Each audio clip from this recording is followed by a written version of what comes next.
कल जो हमने कवर किया था वो था MIS में इंटरनेट का टॉपिक कि इंटरनेट कैसे स्टार्ट हुआ, इंटरनेट की वर्किंग क्या है होती है। आज हमारा जो टॉपिक है वो है ई कॉमर्स के बारे में। ठीक है, यह हमारा जो सिलेबस है उसके अकॉर्डिंग हमारा ई कॉमर्स है, क्योंकि इलेक्ट्रॉनिक कॉमर्स भी बोलते हैं इसको। ठीक है, यूनिट 4 का टॉपिक तो वो हम कवर करने वाले हैं, वो भी हम प्रेजेंटेशन के थ्रू यहाँ समझेंगे। ओके, हमारी प्रेजेंटेशन में स्टार्ट करते हैं ई कॉमर्स। तो ई कॉमर्स क्या होता है ये हम जानते हैं। What is e commerce? तो अकॉर्डिंग टू द डिक्शनरी.com, तो ये एक साइट है इंटरनेट पर अवेलेबल जिसका नाम है डिक्शनरी.com। ठीक है, तो इसके ये क्या बोलते हैं कॉमर्स के लिए? Commerce is a division of trade और production which deals with the exchange of goods and services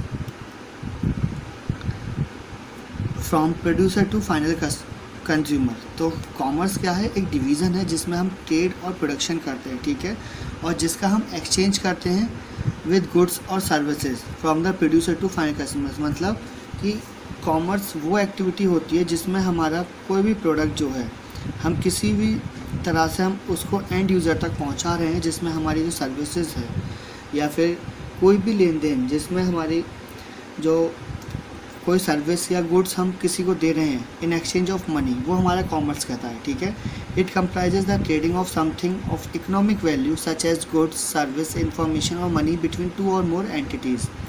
तो ये क्या होता है कि इसका मतलब ये होता है कि जब भी हम कोई एक्सचेंज करते हैं जो इकोनॉमिक वैल्यू होती है जिसकी, लाइक गुड्स, सर्विसेज, इंफॉर्मेशन और मनी, दो या दो से ज़्यादा लोगों के बीच में, तो वो हमारा कॉमर्स कहते हैं। ठीक है,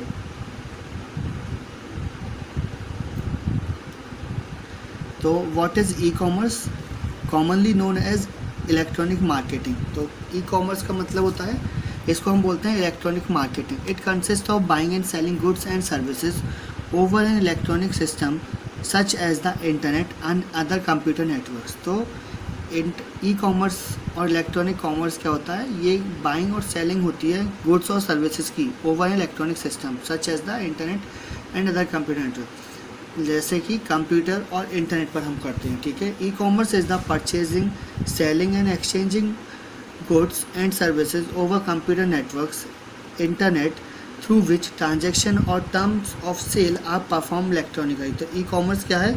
जो परचेजिंग होती है, सेलिंग और परचेजिंग जो हम इंटरनेट पर कर रहे हैं वो हमारी ई कॉमर्स कहती है। ठीक है,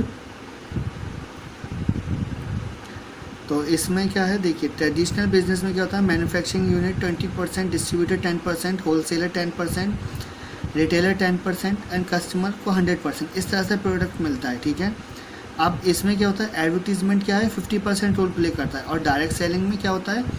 कंपनी और कस्टमर। ठीक है, इसमें डायरेक्ट रिलेशनशिप बिल्ड होती है। तो जो भी प्रोडक्ट होता है वो कंपनी से बनने के बाद में एंड यूज़र तक डायरेक्टली पहुँच जाता है। ठीक है, तो जो ट्रेडिशनल बिजनेस है वो यहाँ से रिमूव हो जाता है।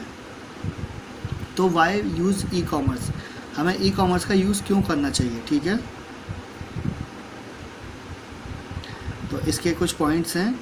लो एंट्री कॉस्ट बहुत कम होती है इसमें। ठीक है, रिड्यूस ट्रांजैक्शन कॉस्ट, जो ट्रांजैक्शन की कॉस्ट होती है वो भी बहुत कम होती है। Access to the global market, हम ग्लोबली मार्केट से कनेक्टेड हो जाते हैं, क्योंकि अगर ट्रेडिशनल बिजनेस होता है तो वो लोकली होता है हमारा। ठीक है, एक एरिया या पर्टिकुलर किसी सिटी को बिलोंग करता है। पर ऑनलाइन जो ई कॉमर्स होता है उससे हमारा बिजनेस जो है ग्लोबली हो गया। सिक्योर मार्केट शेयर, तो यहाँ पर मार्केट में सिक्योरिटी भी होती है। ठीक है, फिर आता है इसमें brief history of e commerce. ठीक है, तो 1970s में electronic funds transfer EFT start हुआ था, use by the banking industry to exchange account information over secure networks. तो EFT इलेक्ट्रॉनिक फंड्स ट्रांसफ़र, ठीक है, जो हमारा हम बोलते हैं अब national electronic funds transfer, NEFT बोलते हैं इसको। ठीक है, तो ये हमारा अपडेटेड हो चुका है। तो पहले क्या होता था? एक्सचेंज करते थे अकाउंट की इन्फॉर्मेशन। फिर late 1970s and early 1980s में electronic data interchange EDI for e commerce within companies use by businesses to transmit data from one business to another. तो यहाँ पर क्या था? EDI आया। EDI की वजह से क्या हुआ कि जो बिज़नेस थी वो इन्फॉर्मेशन इंटरचेंज करने लगे। ठीक है, एक प्लेस से दूसरे प्लेस में। फिर 1990s में वर्ल्ड वाइड वेब आया। ठीक है, 90 में वर्ल्ड वाइड वेब आया, इंटरनेट। ठीक है, provides easy to use technology for information publishing and dissemination, cheaper to do business, economies of sale scale enable diverse business activities, economies of scope, ठीक है। तो जब वर्ल्ड वाइड वेब आया तो यहाँ से क्या हुआ, इजी टू यूज़ टेक्नोलॉजी आने लगी, ठीक है। और इससे क्या हुआ, पब्लिश होने लगा, पब्लिशिंग बहुत ज़्यादा इजी हो गई। और यहाँ पर क्या हुआ कि जो बिज़नेस करने के लिए था वो चीपर होने लगा, ठीक है, सारी चीज़ें चीप होने लगी।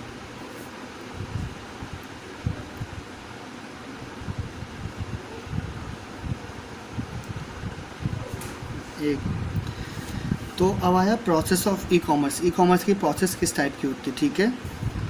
तो ई कॉमर्स की जो प्रोसेस होती है, a consumer uses web browser to connect to the home page of a merchant website on the internet. तो कंज्यूमर क्या करता है, वेब ब्राउज़र ओपन करके कनेक्ट करता है इंटरनेट से, और वहाँ पे जो मर्चेंट की वेबसाइट होती है इंटरनेट पर उसको विजिट करता है। The consumer browse the catalogue of products featured on the site and selects item to purchase.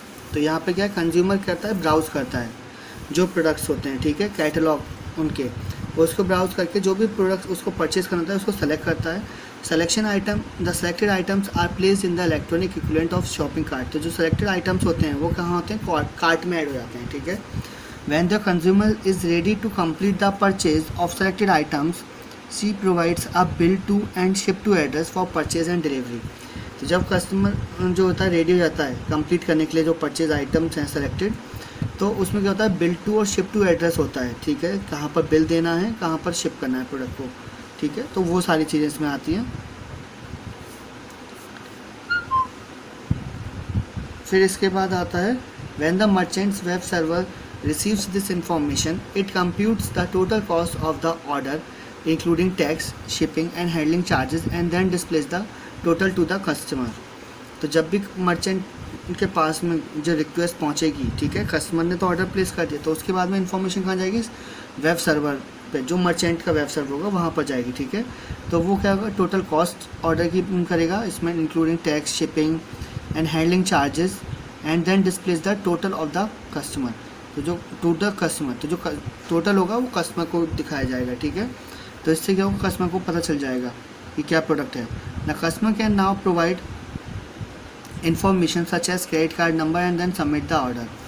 तो जब कस्टमर है वो अब यहाँ पे क्या करेगा, पेमेंट की इन्फॉर्मेशन प्रोवाइड करेगा, जिसमें क्रेडिट कार्ड नंबर आ गया, और फिर वो सबमिट कर देगा ऑर्डर को, ठीक है। फिर when the credit card number is validated and the order is completed at the commerce server side the merchant side displays a receipt confirming the customers purchase. तो जब भी क्रेडिट कार्ड नंबर वैलिडेट हो जाएगा, ठीक है, credit card company से, तो order जो है कंप्लीट हो जाएगा, और जो कॉमर्स सर्वर साइट है वहाँ से क्या होगा, वो साइट जो है रिसिप्ट डिस्प्ले कर देगी कस्टमर्स को, ताकि वो कंफर्म कर सके कि कस्टमर का ऑर्डर प्लेस हो चुका है। The commerce server site then forwards the order to a processing network for payment processing and fulfilment. फिर क्या करेगी, कॉमर्स सर्वर साइट जो होगी वो ऑर्डर को कहाँ फॉरवर्ड करेगी, प्रोसेसिंग नेटवर्क पर, ताकि जो पेमेंट है वो प्रोसेस हो पाए और फुलफिल हो पाए, ठीक है। फिर टाइप्स ऑफ ई कॉमर्स, किस टाइप के ई कॉमर्स होते हैं। फिर आता है, पहला होता है B2B। B2B stands for business to business. It consists of largest form of e-commerce. This model defines that buyer and seller are two different entities. तो यहाँ पे क्या है, दो बिजनेस ऑर्गेनाइजेशंस आपस में डीलिंग कर रहे हैं प्रोडक्ट्स की, ठीक है। तो ये largest form of e commerce होता है। तो यहाँ पर जो मॉडल है वो डिफाइन करता है buyer and seller are two different entities. तो यहाँ पे दो डिफरेंट एंटिटीज़ हैं।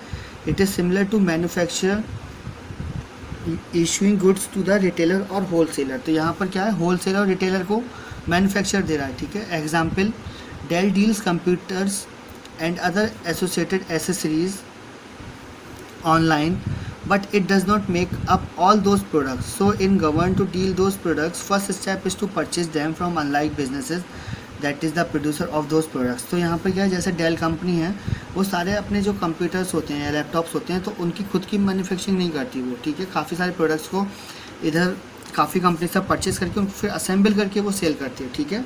तो यहाँ पर इस टाइप से होता है कि जो रिटेलर्स हैं या फिर होलसेलर्स हैं वहाँ तक जो प्रोडक्ट्स हैं वो जाते हैं। फिर आता है business to consumer. It is the model taking businesses and consumers interaction. The basic concept of this model is to sell the product online to the consumer. तो यहाँ पे क्या है, डायरेक्ट एंड यूज़र तक जो है प्रोडक्ट पहुँचता है, ठीक है। B2C में B2C is the direct trade between the company and the consumer. It provides direct selling through online. For example, if you want to sell goods and services to consumer, so that anybody can purchase any product directly from supplier website. तो यहाँ पर supplier की website से जो product है वो directly purchase किया जा रहा है, ठीक है। फिर आता है business to employ. Business to employ electronic commerce uses an intra business network which allows companies to provide products and और services to their employees. Typically companies use B2E network to automate employ related corporate process. तो यहाँ पर क्या है B2E अपने यहाँ के लिए तो काफ़ी नया है, पर ये metro cities like Delhi, Noida, Mumbai, यहाँ पर क्या होता है जो बड़ी बड़ी ऑर्गेनाइजेशंस होती हैं, ठीक है, तो वहाँ पर क्या होता है उनके कुछ प्रोडक्ट्स होते हैं, तो वो अपने एम्प्लॉयज़ के लिए वो काफ़ी डिस्काउंटेड रेट पर कुछ प्रोडक्ट्स अवेलेबल करवाते हैं, ठीक है, जिससे कि एम्प्लॉयज़ डायरेक्टली बेनिफिट उस कंपनी में वर्क करने का उठा सकें और वहाँ से वो प्रोडक्ट परचेज़ कर पाएँ, ठीक है। तो ये हो गया B2E। फिर आता है C2C, कंज्यूमर टू कंज्यूमर। तो there are many sites offering free classifieds, auctions and forums where individuals can buy and sell thanks to online payment system like PayPal, where people can send and receive money online with ease. eBay's auction service is a great example of where person-to-person interactions take place every day since 1995. तो C2C में इसका दूसरा example एक तो eBay है, ठीक है, दूसरा एग्जाम्पल हम ले सकते हैं OLX, ठीक है। यहाँ पे कोई पर्सन है जिसने अपना प्रोडक्ट परचेज़ किया हुआ है पहले, अब उसको ज़रूरत नहीं है उस प्रोडक्ट की, तो वो क्या करेगा, सेल कर देगा उस प्रोडक्ट को, ठीक है। तो ऐसे ही पेपल है, पेपल भी C2C ही है, कस्टमर टू कस्टमर। यहाँ पर क्या है, मनी का ट्रांजैक्शन बहुत ईजी रहता है, वर्ल्ड वाइड हम मनी सेंड कर सकते हैं, रिसीव कर सकते हैं किसी को भी, और eBay 1995 से यहाँ पर हेल्प कर रहा है, ठीक है। फिर आता है pros and cons of e commerce, advantages and disadvantages of e commerce क्या होते हैं, ठीक है। तो यहाँ पर है एडवांटेजेस, नो चेकआउट यूज़, यहाँ पर कोई चेकआउट यूज़ नहीं होती है, रिड्यूस प्राइसेस काफ़ी कम होते हैं प्रोडक्ट से, you can shop anywhere in the world, हम वर्ल्ड में कहीं से भी शॉपिंग कर सकते हैं, इजी एक्सेस 24 आवर्स आ डे, यहाँ पर हमारा जो स्टोर होता है वो 24/7 ओपन होता है, wide selection to cater for all consumers, तो जो सिलेक्शन है वो बहुत ज़्यादा हो जाता है कंज्यूमर्स के लिए, सभी के लिए। फिर डिसएडवांटेजेस क्या हैं, unable to examine products personally, हम प्रोडक्ट्स को पर्सनली एग्जामिन नहीं कर पाते, not everyone is connected to the internet, तो हर कोई इंटरनेट से कनेक्टेड नहीं है, there is the possibility of credit card number theft, तो यहाँ पर क्या है कि पॉसिबिलिटी है कि क्रेडिट कार्ड नंबर चोरी हो सकता है, लाइक डिटेल्स, पर्सनल डिटेल्स चोरी जाती हैं। On average only 1/9 of the stock is available on the net, तो हम एक एवरेज की बात करें तो जो 1/9 होगा स्टॉक का वही केवल अवेलेबल होता है इंटरनेट पर, बाकी सारा जो प्रोडक्ट होता है वो ऑफलाइन ही होता है, ठीक है। तो future of e commerce in India, तो ई कॉमर्स का फ्यूचर क्या है इंडिया में, according to the business world estimate near about 60,000 new jobs will be created for the internet world alone in the next 2 years. तो next 2 years में हमारे पास काफ़ी सारी जॉब्स आ जाएंगी, 60,000 न्यू जॉब्स आ जाएंगी ई कॉमर्स में, ई कॉमर्स सेगमेंट में। E commerce transactions are expected to cross the ₹3,500 crore milestone in 2010 or 11, a jump of around 350% from 2008 to 2009, figure of ₹100 crore 1000 crore. तो यहाँ पर क्या 350% का ग्रोथ भी, हाइक भी हुआ था, ठीक है। 2008 और 9 को चेक करें और 10 और 11 को चेक करें तो यहाँ पर, ठीक है। eBay said that consumers were trading goods worth almost 3 crore rupees every day. तो eBay क्या कहता है, वो कहता है कि कंज्यूमर्स जो है ट्रेड कर रहे हैं डेली बेसिस पर 300 crore rupees across the globe, तो 300 करोड़ से ज़्यादा का बिजनेस या टर्नओवर कह सकते हैं ऑनलाइन ही हो रहा है, ठीक है। तो ये हमारा ई कॉमर्स का टॉपिक था जो आज हमारा कंप्लीट हो चुका है इंटरनेट के बाद का। इसके बाद हमारा जो नेक्स्ट टॉपिक है वो नेक्स्ट वीडियो में कवर करें। Thank you.